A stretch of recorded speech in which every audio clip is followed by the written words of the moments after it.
Hi friends, welcome to my channel. ఇప్పుడు 3 లోకాల నోము గురించి చెప్తానండి. 3 లోకాల నోము అంటే 3 లోకాల నోములో స్వర్గలోకం, నాగలోకం, భూలోకం. ఈ 3 లోకాల నోము గురించి చెప్తాను. ఫస్ట్ నాగలోకం.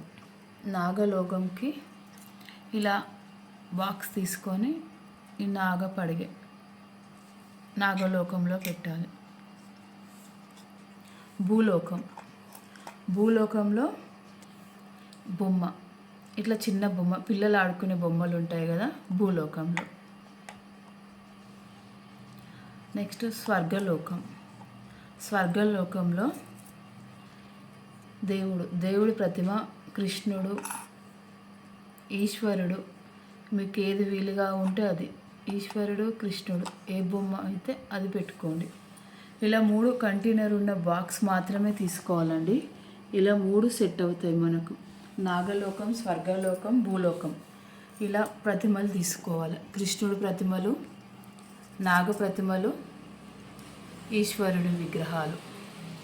మీకు ఏది వీలవుతే అది, కృష్ణుడా, నాగపడిగలు ఏవైతే అవి తీసుకోండి. 3 లోకాల నోము అండి ఇది. Okay, bye friends.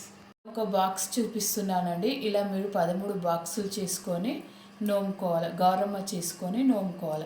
ఇలా 3 బాక్సులు ఉన్న దాన్నే తీసుకోవాలండి. అలా అయితే మనకు ఈజీగా ఉంటుంది 3.